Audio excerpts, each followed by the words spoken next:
Hola, ¿qué tal familia? Me da mucho gusto saludarle en este 27 de diciembre del 2020. Estamos de regreso, gracias a Dios por su amor y su misericordia, al libro de los Hechos que hemos estado estudiando durante algunas semanas ya.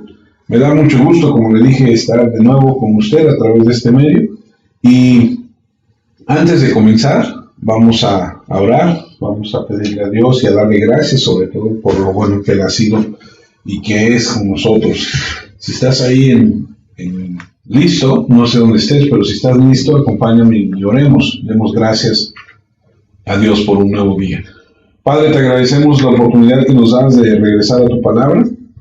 Gracias por este tiempo, Señor, donde podemos juntos aprender de ti. Pedimos tu guianza, Señor, pedimos la revelación de tu palabra para nuestras vidas, para traer gloria y honra a tu nombre. Oramos confiando que, Señor, tú pondrás en nuestro corazón ese deseo de buscarte, de amarte, de honrarte, Señor. Gracias porque nos has cuidado durante la noche, nos has dado un día más de vida. Gracias por nuestros seres amados, por nuestros hermanos. Gracias por la iglesia. Gracias por los pastores, por los hermanos de otras iglesias. Gracias por lo que estás haciendo en nosotros, en otras personas, en esta ciudad, en nuestro país y en el mundo. Muchas gracias, Señor, porque tú tienes cuidado de nosotros. Este último domingo de este año que ha sido tan difícil, Señor, te agradecemos porque, Señor, tu palabra nos enseña y nos manda que debemos darte gracias en todo y por todo. Gracias, Señor, por darnos este año 2020, que pronto, si tú así lo permites, de acuerdo a la tradición y al calendario que llevamos, Señor, llegará a su fin. Te agradecemos por este tiempo y te pedimos tu dirección, tu cuidado, tu protección, Señor, para seguir adelante. En Cristo Jesús, Señor, recibe toda la gloria y toda la honra. Amén, Señor. Amén. Pues bien, hermanos, vamos de regreso al libro de los Hechos. Espero que tenga ahí lista su Biblia y si usted va a anotar, que tenga con qué anotar, porque el día de hoy vamos a aprender algo acerca de lo que dice la Escritura con referencia a cuando el pecado entró en la iglesia. Esta es la segunda parte del tema.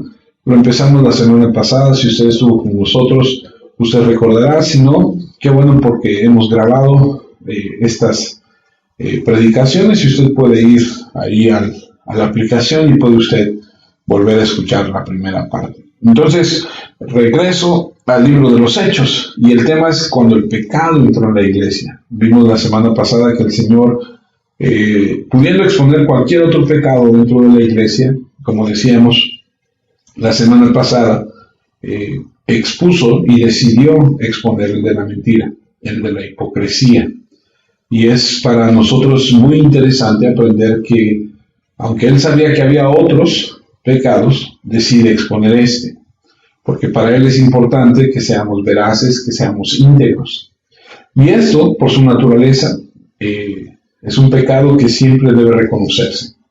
Es evidente en este caso, porque este pecado es devastador. Está expuesto porque el Señor así lo expone. Normalmente no estaría expuesto. Normalmente sobrevive durante mucho tiempo. De hecho, en algunos casos, nunca nos enteramos de la hipocresía. La gente suele esconderlos muy bien, administrarlos muy bien, y mucha gente muere siendo hipócrita. Nunca nos enteramos de muchas cosas en su vida. Y Dios decide en este momento, en la historia de su iglesia que están haciendo, exponer este caso. De otra forma nunca nos hubiéramos enterado. Los pecados de algunos hombres los siguen, otros no. El tiempo y la verdad van de la mano, pero a veces la hipocresía está tan bien administrada que nunca la descubrimos. Pero solo para hacernos saber que esto tiene consecuencias nefastas en la vida de la iglesia, Dios lo expone. Y esto es a lo que Pablo llama la levadura que leuda toda la masa. El Señor va a exponer el pecado para hacernos conscientes de la presencia del pecado y nos muestra cómo Él ejecuta frente a toda la iglesia este pecado, cómo lo trata, cómo debe ser tratado ante estas dos personas que vamos a conocer en esta mañana de una manera un poquito más a detalle.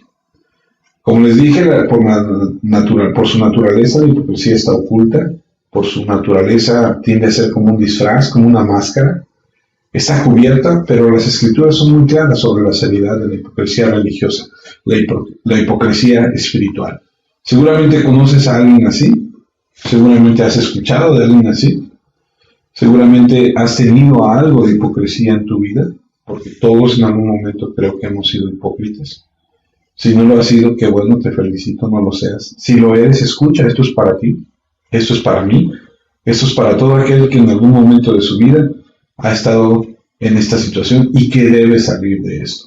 Yo recuerdo que hace muchos años, cuando conocí de Dios, era parte de mi vida, era parte de la forma en la que yo vivía mi relación con Dios. Era una persona en un lugar y me comportaba de otra forma en otro lugar, hasta que Dios confrontó mi vida e hizo entender a mi corazón que eso no estaba bien, que yo tenía que tomar la decisión más importante en mi vida, que era seguir a su Hijo Jesucristo de una manera genuina.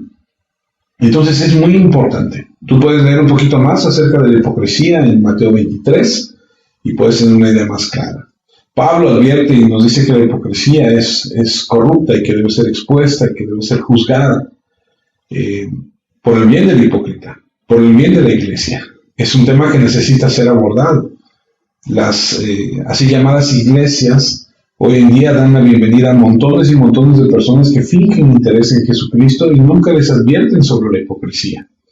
Ser llamado hipócrita, ser advertido sobre ser un hipócrita lo entiendo, es ofensivo, pero tenemos que hacer eso por el hipócrita que necesita ser expuesto por su propio bien y por el bien de la iglesia. Se necesita exponer al hipócrita por su propia salud, y entonces es muy importante. Las iglesias que son directas y que se preocupan por la hipocresía y que apuntan a la conversión genuina, la santificación genuina, la piedad genuina, no son la norma hoy en día. Simplemente no lo son. La idea hoy es hacer que todos se sientan cómodos, dar la bienvenida a las personas que tienen un interés superficial en Jesús, pero esa no es la actitud de Dios hacia la hipocresía. La iglesia es una reunión de personas verdaderamente redimidas y Él no está ansioso por tener hipócritas escondidas en ella. Gente que se esconde en ello. No, de hecho es una obra de Satanás. ¿Recuerdas cuando Jesús dijo que el enemigo siembra cizaña entre el trigo? Y el enemigo es Satanás, que siembra hipócritas entre los genuinos, y esto literalmente succiona el poder de la iglesia, corrompe la unidad de la iglesia, devasta el testimonio de la iglesia y confunde al mundo. Tener personas comprometidas superficialmente en la iglesia no ayuda. Pueden sentirse bien al respecto, pero no ayuda a la iglesia, no ayuda a que avance el evangelio de manera efectiva, porque confunde a la gente sobre lo que realmente es ser un cristiano. Al menos los que conocen la verdad sobre estos hipócritas sabemos que esto es muy importante. Y entonces, contra este hermoso telón de fondo está la realidad del enemigo sembrando cizaña, que son los hipócritas. Porque hay pecados que son fáciles de reconocer, son evidentes, son manifiestos, son experienciales. Pero lo que puedo ver no es tan peligroso como lo que no puedo ver. Y ese es el tipo de cosas que literalmente succiona el poder de la iglesia y el testimonio de la iglesia, porque por diseño tiene la intención de ser invisible. Jesús les dijo a los discípulos en Mateo 13, hablando acerca de este tema, que van a crecer juntos, tanto el trigo como la cizaña. Y aquí tenemos una ilustración perfecta del cumplimiento de Mateo 13. Este pecado es un pecado que necesita ser reconocido. Es como si habláramos de Judas y de Pedro. De Pedro sabemos que es un hombre impulsivo, que es un hombre arrebatado, que es un hombre que se deja llevar por sus emociones, que un día puede ser una persona que le dice al Señor, no voy a permitir o no queremos permitir que esto suceda en tu vida, y que al otro día lo está negando. Pero Judas pasa desapercibido, callado, silencioso. Ambos son pecadores, pero a uno lo identificas de inmediato. Y dices, híjole, este Pedro necesita mucho madurar, y etcétera, etcétera. Pero al otro no. Si el Señor Jesús no lo expone, nunca nos hubiéramos imaginado que Él era como era. Así que es un tema muy interesante y vamos a estudiarlo desde 4 puntos. Vamos a ver 4 puntos. Así que si usted anote por favor el primer punto de esta mañana es la pretensión pecaminosa. La pretensión pecaminosa. Y va a acompañarnos al libro de los Hechos, que es donde estamos estudiando. Hechos capítulo 5, versículos 1 y 2. Capítulo 5, versículos 1 y 2, donde dice, voy a leerlo. Había un hombre llamado Ananías, su esposa se llamaba Zafira. Se puso de acuerdo con ella para vender un terreno que tenían, pero entregó solo una parte del dinero a los apóstoles y se quedó con el resto.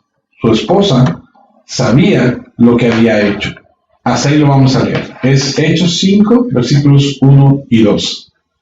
En ese momento en la iglesia, todos habían sido llenos del Espíritu Santo. Hablaban la palabra de Dios con denuedo. Había toda esta maravillosa unidad. La gente tenía un solo corazón. Pensaban de una misma manera. Tenían un solo latir de corazón, un alma. Todo ese amor, sacrificio, entrega, toda esta confianza en los apóstoles. Contra la belleza de ese trasfondo, aparece esta palabra ahí en el versículo 2, si me acompañas. Es una palabra que es la palabra pero. Y dice, pero entregó solo una parte del dinero a los apóstoles. ¿Sí estás ahí? Entregó una sola parte del dinero a los apóstoles y se quedó, dice, con el resto. Ahora, esta palabra pero es una palabra de fracaso, una palabra triste que señala el mal. Hablamos de dos miembros de la iglesia, este hombre llamado Ananías y su esposa Zafira. Un matrimonio que se ha puesto de acuerdo y ha querido engañar. Y hablamos de estos dos miembros de la iglesia que son creyentes.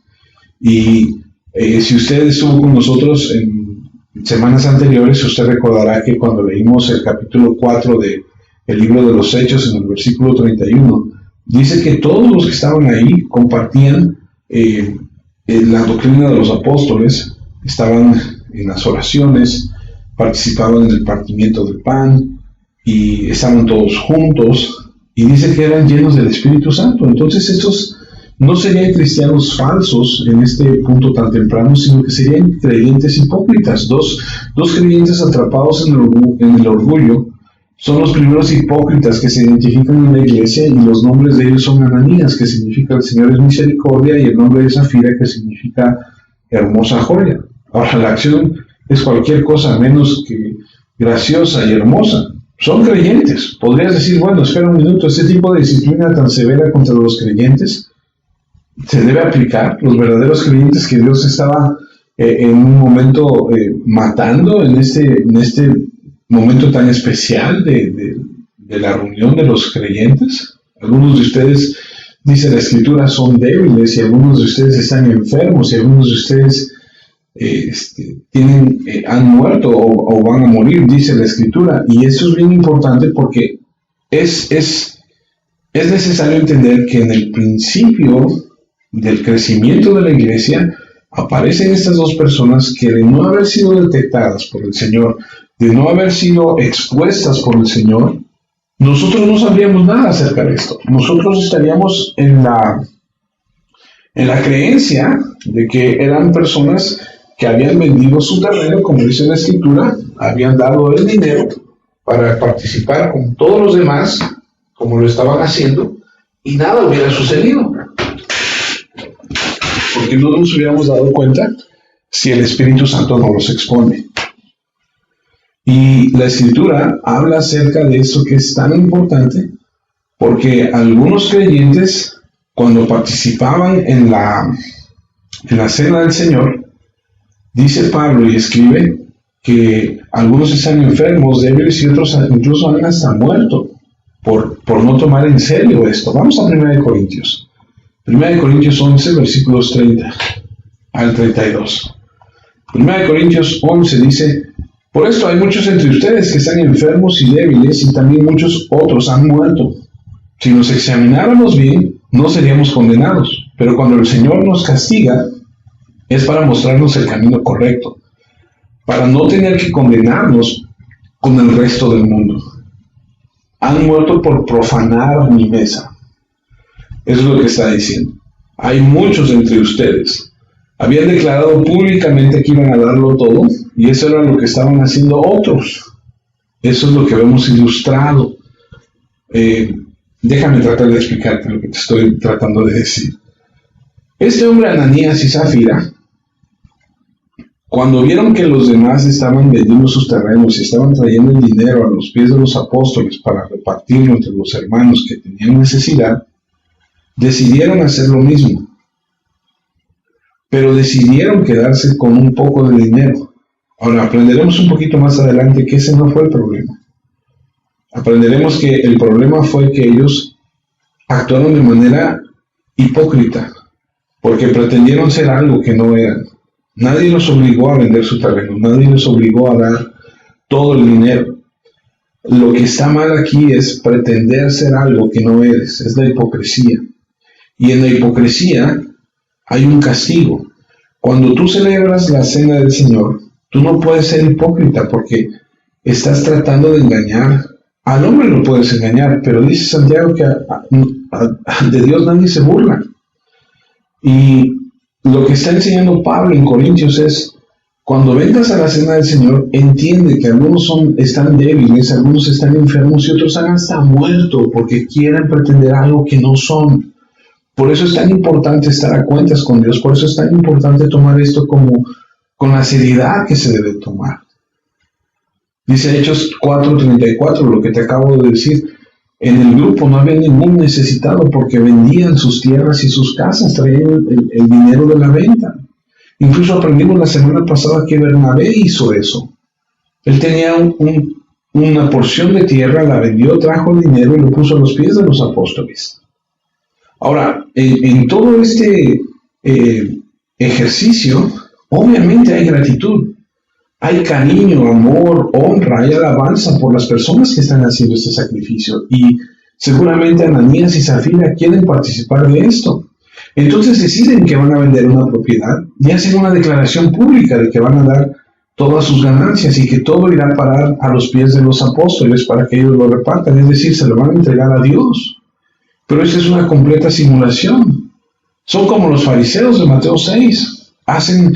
Dan sus limosnas delante de todos los hombres para que sean vistos por los hombres. Sin embargo, venden una propiedad, como lo habían hecho los demás, se presentan y ponen una cantidad de dinero a los pies de los apóstoles, pero es una cantidad menos de lo que ellos vendieron. Se habían quedado con algo para ellos mismos. Ahora, esto es bien importante y escucha con atención. Como dijimos la semana pasada, el pecado no es que no lo dieron todo. Ese no es el pecado. No tenían que darlo todo. De hecho, no se les ordenó dar nada. Dios nunca les ordenó vender sus casas, vender sus tierras. Dios nunca exigió eso. La venta fue voluntaria. El pecado tampoco fue que se quedaran con una parte del precio. Podían ellos vender la tierra si querían o quedarse con parte del precio si ellos querían. Podrían vender la casa y quedarse con el precio total. Eso no es pecado, no es pecado guardarlo, no es pecado venderlo y quedarse con una parte del precio. El pecado es mentir al respecto, es decir, es la hipocresía. Habían prometido al Espíritu Santo darlo todo y esto era una pretensión ante la congregación y ante los apóstoles, mientras secretamente estaban reteniendo algo. El pecado no está en vender. El pecado no está en guardar, el pecado está en la mentira. Cometieron un pecado secreto. Y por supuesto un pecado secreto en la tierra es un escándalo abierto en el cielo, porque no puedes ocultarlo. Querían un estatus espiritual, querían ser reconocidos, querían ser alabados, querían ser exaltados, honrados, apreciados como los demás. Buscaban un prestigio, querían ser considerados grandes y piadosos, generosos, sacrificados, pero no estaban dispuestos a renunciarlo todo. Solo querían parecer que estaban renunciando a todo. Así que fingieron darlo todo. Y la mentira fue simplemente el vehículo de su codicia para lograr estos fines. Y el pecado es el pecado de la hipocresía, es un pecado sucio. Intenta crear la impresión de que eres algo que no eres. Estás haciendo algo que no eres. Estás dando algo que no estás dando. Entonces, ¿qué le hizo? Retomando un poquito lo que estaba sucediendo en el entorno de la iglesia que están haciendo, cuando Satanás persigue la iglesia, él pretende quebrarla, él pretende dividirla y la persigue y la presiona. ¿Y qué le hizo esa persecución a la iglesia? La fortaleció. Simplemente fortaleció a la iglesia. Hay un viejo dicho que dice que la sangre de los mártires se convierte en la semilla de la iglesia.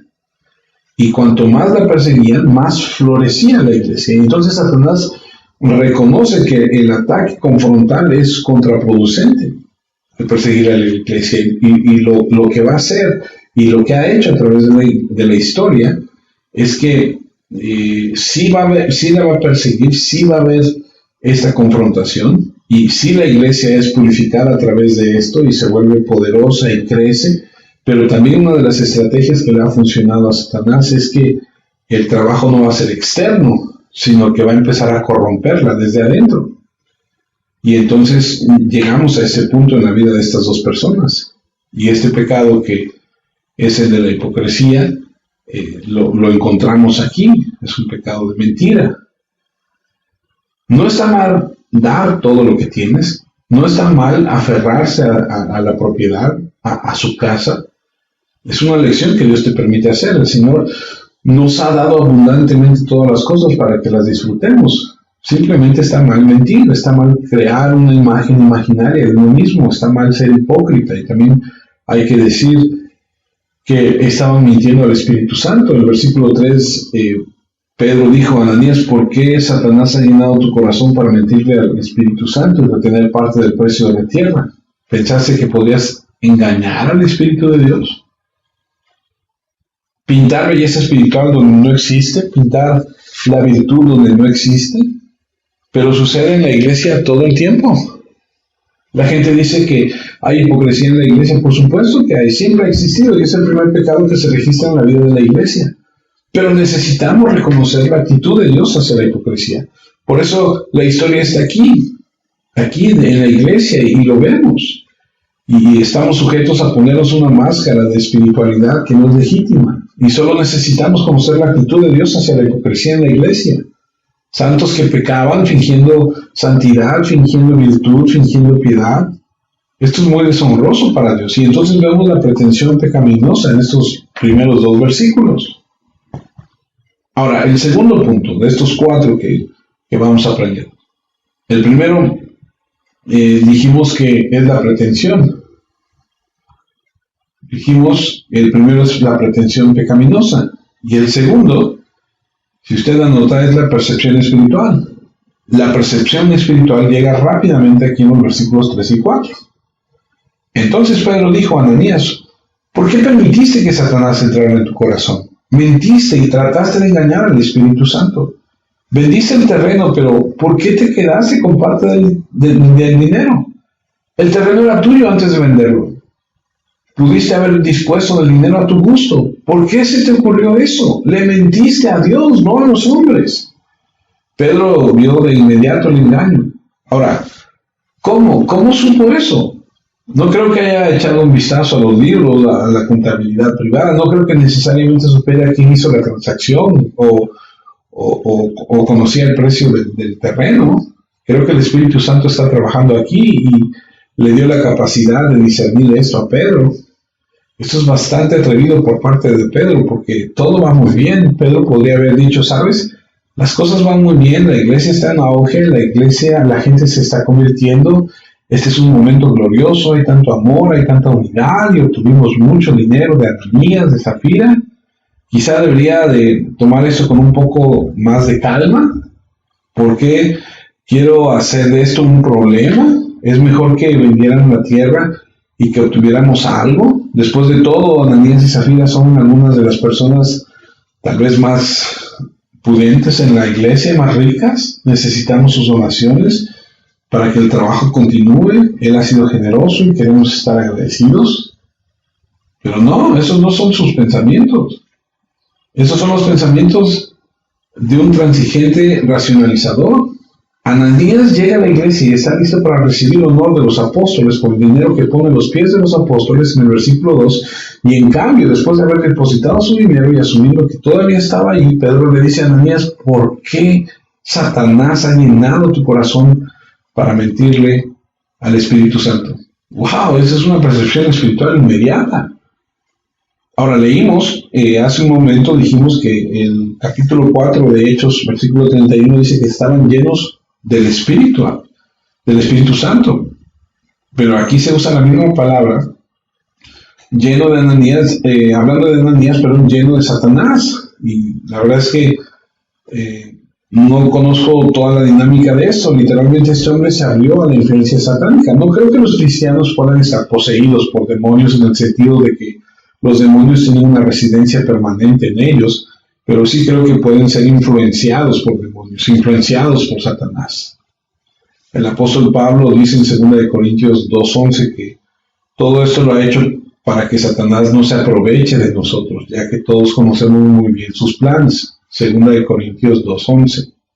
Y también Pablo habla acerca de la armadura de Dios en Efesios 6:13. Por esa razón, vístanse con toda la armadura de Dios, así soportarán con firmeza cuando llegue el día del ataque de Satanás, y después de haber luchado mucho, todavía podrán resistir.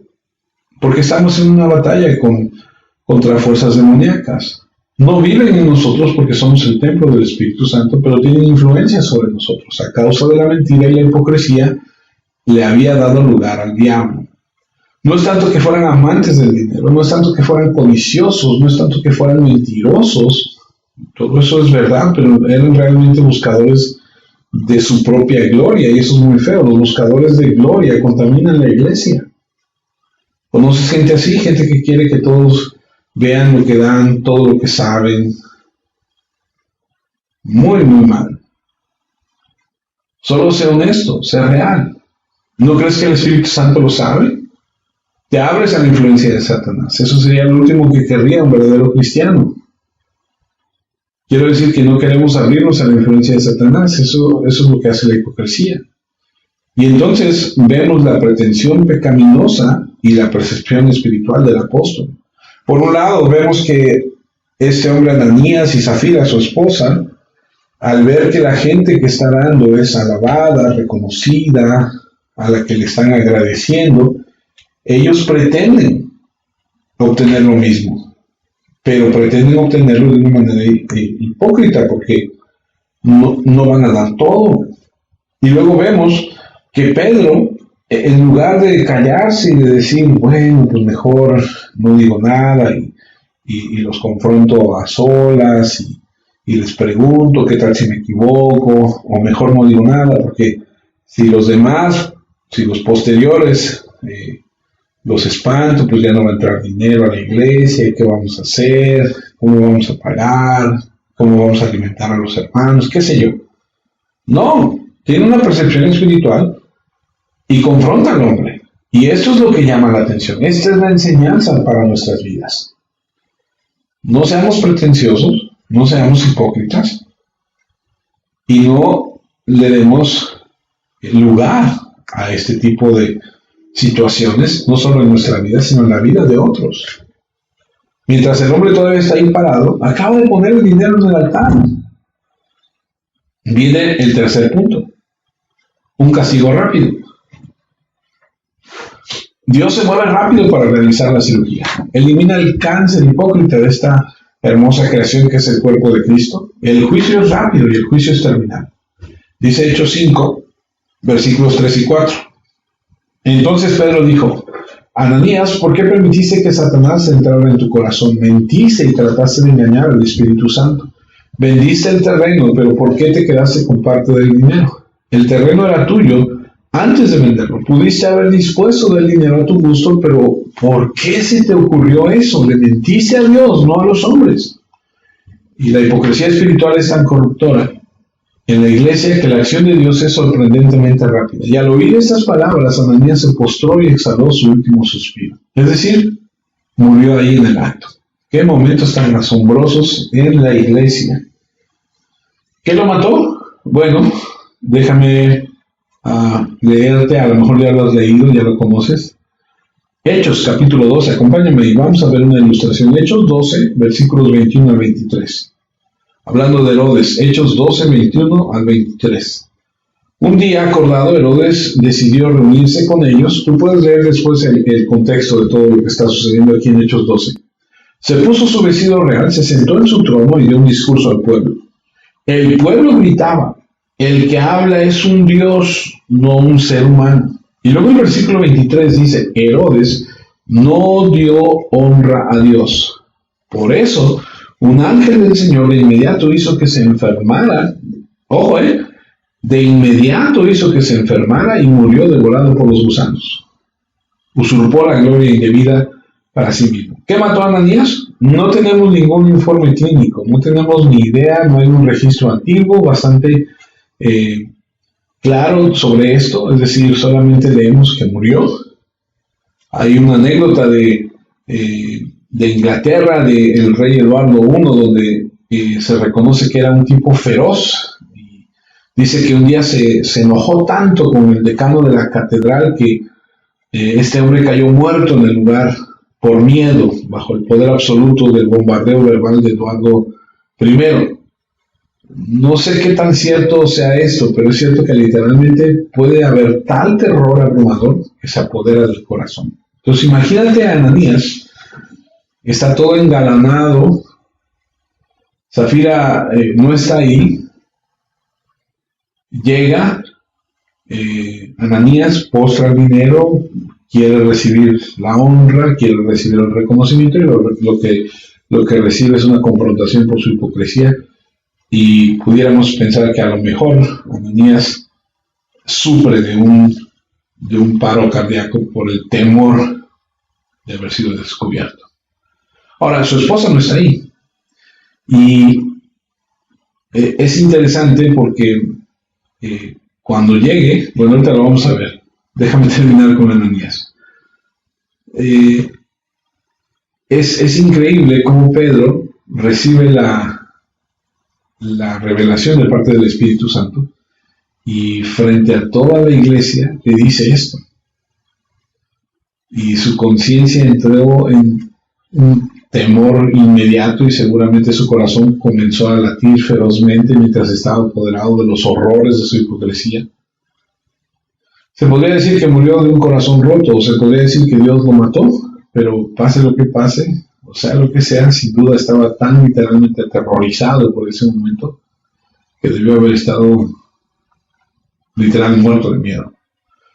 Cuando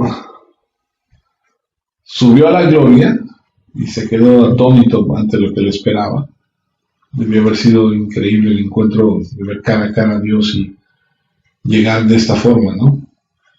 Pero bueno, el entierro fue de inmediato en Israel. Los jóvenes entraron y vamos a leer lo que dice Hechos 5. Hechos 5, versículo 5 en adelante. Cuando Ananías escuchó esto, cayó muerto. Todos los que supieron esto se asustaron mucho. Unos jóvenes vinieron y envolvieron su cuerpo, lo sacaron y lo enterraron. Y dice que más o menos 3 horas después entró su esposa Safira, quien no sabía lo que había pasado a su marido. Versículo 8. Pedro le preguntó: dime, ¿cuánto recibieron por la venta del terreno? ¿Fue esta cantidad? Ni siquiera nos dicen cuánta cantidad fue, ¿no? Y Safira le respondió: sí, esa fue la cantidad que recibimos por la venta del terreno.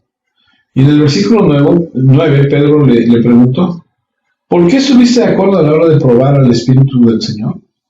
Escucha, ¿puedes oír esos pasos? Los hombres que acaban de enterrar a tu esposo están a la puerta y ahora van a hacer lo mismo contigo. De inmediato Safira cayó muerta. Los jóvenes entraron y al darse cuenta de que estaba muerta, se la llevaron y la enterraron al lado de su esposo. Wow, 3 horas después. Podrás preguntarte: ¿y por qué 3 horas después? Bueno, porque los entierros siempre tenían que ser afuera de la ciudad, por las tumbas, las cuevas, los lugares donde se enterraban. Acuérdate que en ese momento no había panteones dentro de la ciudad, eran las afueras. Y el versículo 9, como acabamos de leerlo hace un momento, dice: ¿por qué han acordado juntos para poner a prueba al Espíritu del Señor? Están tratando de ver si el Espíritu Santo puede detectar la hipocresía. Esa es la prueba, eso es lo que estás haciendo. ¿Crees que puedes engañar al Espíritu de Dios? ¡Qué locura, qué tontería! No era como si hubiera alguna duda sobre la presencia del Espíritu Santo.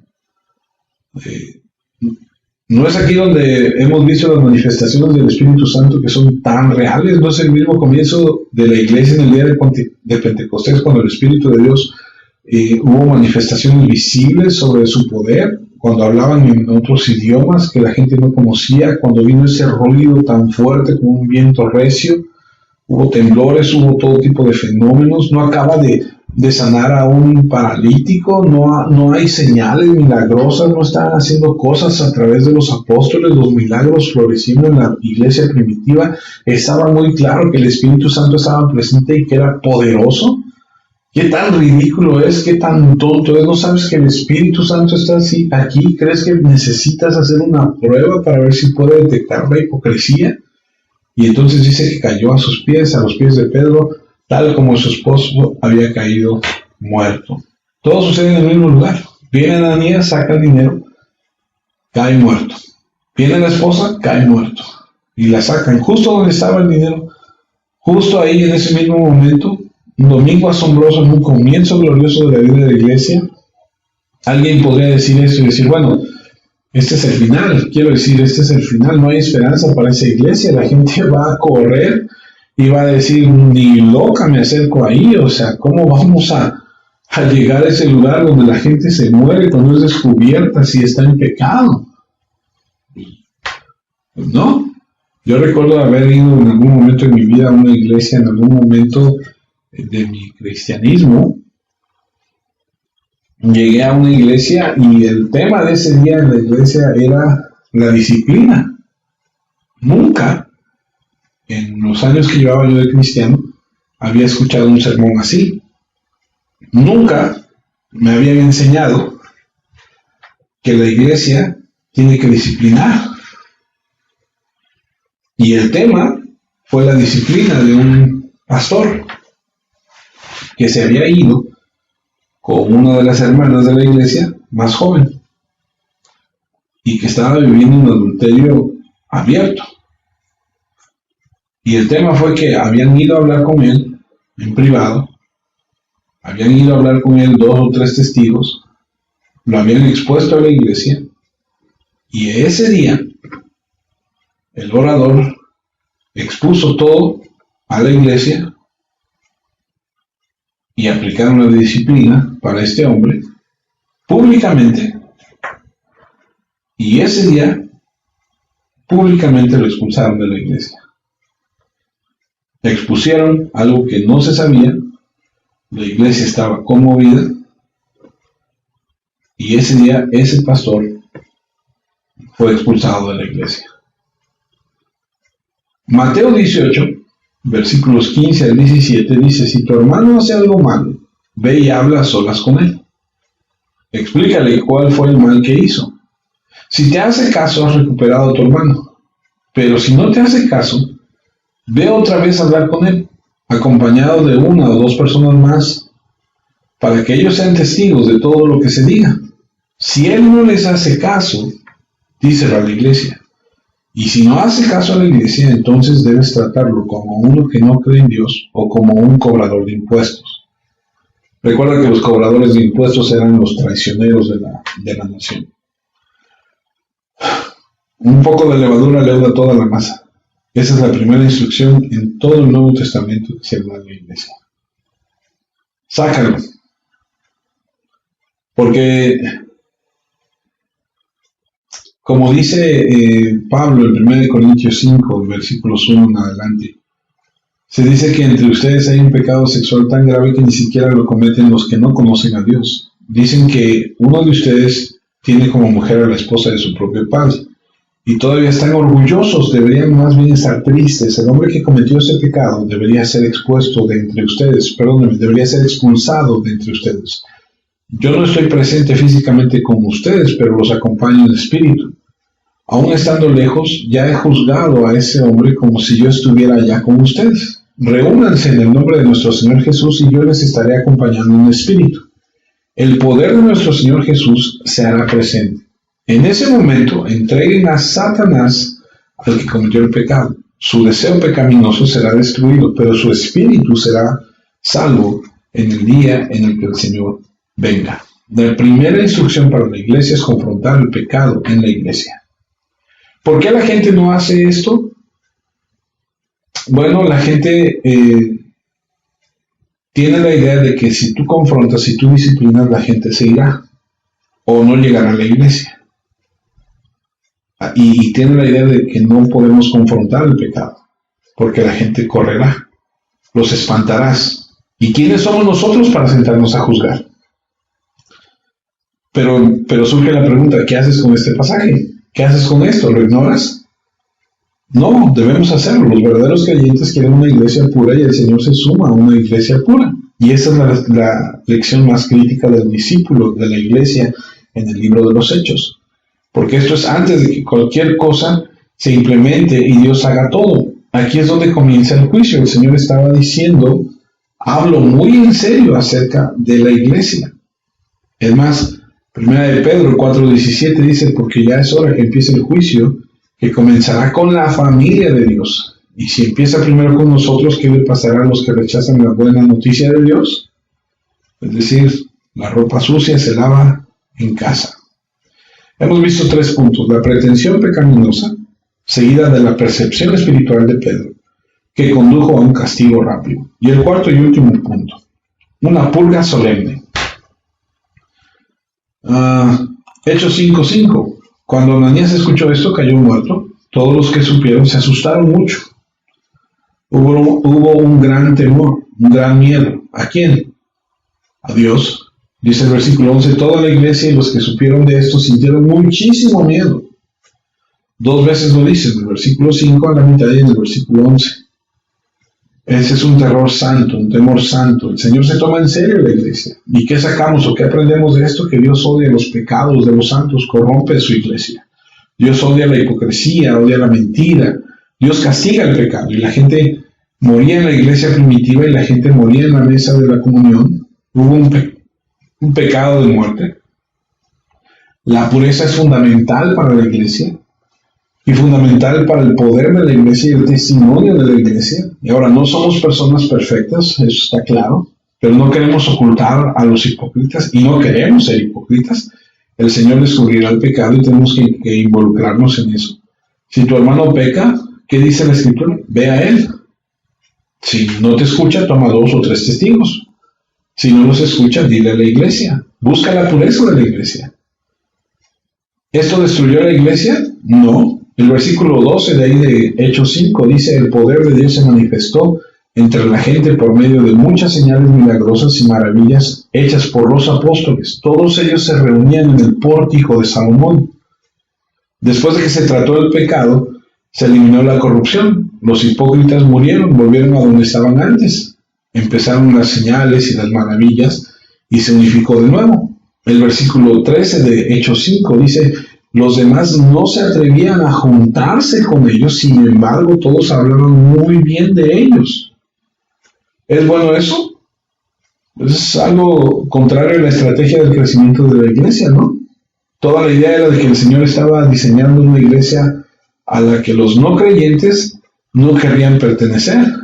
No sé cómo decirlo con mayor claridad. El Señor estaba diseñando una iglesia a los que los no creyentes no querrían pertenecer porque busca la pureza. Es un lugar de juicio sobre el pecado, es un lugar de confrontación del pecado que todos deseamos porque tenemos afectos santos y aspiraciones divinas y queremos honrar al Cristo que amamos y glorificarlo.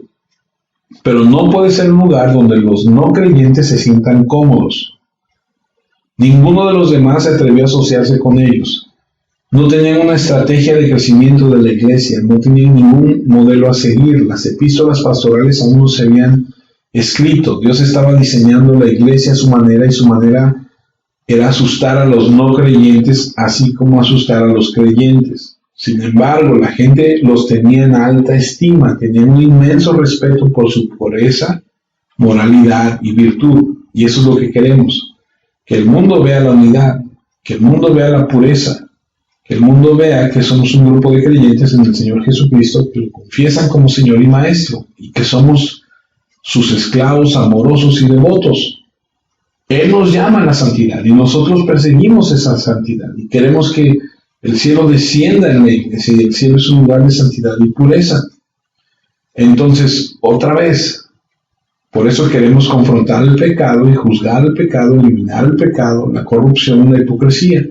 Pero al mismo tiempo, cuando el mundo nos vea, ellos no van a querer ser parte de esto porque no quieren la exposición. Los hombres no quieren ser expuestos a la luz. Entonces, entendemos, pero al mismo tiempo respetarán nuestra unidad y nuestra pureza. Y ese es el diseño del Señor para una iglesia que funciona. Pero a lo mejor tú estás pensando, pero lo que queremos es ganar a la iglesia. Cierto, pero déjame leerte Hechos 5:14. Cada vez eran añadidos al grupo gran cantidad de hombres y mujeres que creían en el Señor. Es decir, los que no querían nada que ver con la iglesia eran los que no estaban queriendo comprometerse, los que no tenían la intención de venir a Dios. Quiero quedarme con mi forma de vivir. Los que se añadían sabían que serían expuestos, que serían confrontados, pero tenían una necesidad de Dios. Es decir, no había hipócritas, no había gente con una doble vida. ¿Quiénes se suman a eso? A la iglesia, la gente que el Señor sumó. Él es el que hace eso. Él es el que convence del pecado. Purifica a la iglesia. Asustará a los que aman su pecado. Los hará sentir incómodos, pero atraerá a los que odian el pecado. Y eso es necesario para convertirte en un verdadero creyente. Eso está muy lejos del interés de la iglesia contemporánea de nuestros días, porque hay pastores infieles que están tratando de construir sus iglesias sobre la tolerancia al pecado, y hacer que los incrédulos se sientan bienvenidos. Y esto es totalmente contrario a la acción misma de Dios en el libro de los Hechos. Es bien interesante, bien importante, bien importante que seamos una iglesia así. 2 Corintios 12:20, Pablo escribe y dice: me temo que ya no sean los mismos que yo quiero que sean, y que tampoco sea yo el que ustedes quieren que sea. Temo que entre ustedes haya disputas, envidia, egoísmo, calumnias, intrigas, orgullo y desorden. Temo que cuando vaya a verlos de nuevo, Dios me humille delante de ustedes y tenga que lamentarme por los que han pecado y no han cambiado su vida, ni han dejado la impureza, la inmoralidad sexual y todo lo vergonzoso que han hecho. Pablo dice: me temo que tal vez cuando llegue, él dice, tengo miedo de volver a la iglesia y encontrar estas contiendas, celos, iras, arrogancia, impureza, etc. Eso es lo que me temo. Y 2 Corintios 13:1, esa es la tercera vez que voy a visitarlos. Recuerden, por cada acusación que hagan, tiene que haber por lo menos 2 o 3 testigos. La segunda vez que los visité, les hice una advertencia a los que pecaban y a todos los demás. Ahora que estoy lejos de ustedes, les advierto lo mismo otra vez. Ninguno de los que pecan podrán evitar el castigo. ¿Qué significa esto? Cuando llegue ahí, si encuentro esto, lo enfrentaré. Voy a hablar y si no se arrepienten, voy a tener 2 o 3 testigos y lo haremos según las reglas. Y voy a hacer lo que dice Mateo 18. Eso es lo que hay que hacer. No se puede dejar, no se puede tolerar. Lo hará según lo que dice la Escritura. El versículo 5 dice: examínense a ustedes mismos y pongan a prueba a ver si están firmes en su fe. De seguro ustedes saben que Jesucristo vive en ustedes a menos que no pasen la prueba. 2 Corintios 13:5. Voy a estar mirando para ver si alguno de estos pecados están ahí. Si están ahí, serán confrontados y no perdonaré a nadie a menos que se arrepientan. No me importa quién eres. En esta historia de Ananías, eso es lo que sucedió. No importa si fueran ricos o si trajeran dinero o no. No se trata de que si son los líderes y que no te quiero ofender. No. Hechos 6:7, la palabra de Dios se difundía más y más y el grupo de seguidores de Jerusalén crecía muchísimo y hasta un gran número de sacerdotes obedeció el mensaje de fe. Es decir, hay que confrontar a quien sea. Al que tenga que ser confrontado, se le tiene que confrontar y decir. Hechos 9:31, así que la iglesia disfrutó de paz por toda Judea, Galilea y Samaria, se fortalecía y progresaba, viviendo de una manera que mostraba mucho respeto por el Señor. La iglesia crecía animada por el Espíritu Santo. Ahí está, continuaban con el temor del Señor. El tipo de temor que se apoderó de ellos es el mismo domingo cuando Ananías y Zafira cayeron muertos. Ese es el temor de Dios. La iglesia simplemente crecía y crecía y crecía en la base de la unidad y la pureza. Ese es un gran mensaje para todas las iglesias desde todas las épocas que debemos conocer y aprender. Y la motivación de esto es que estaríamos y que debemos estar unidos en nuestra búsqueda de la santidad y la pureza para enfrentar el pecado al mismo tiempo. Debemos buscar esto. Debemos buscar que el pecador se arrepienta y que cambie. Y es un lugar, la iglesia, de confrontación del pecado, donde encontrarás el perdón y la gracia y la restauración, si es que decides cambiar y dejar la hipocresía a un lado.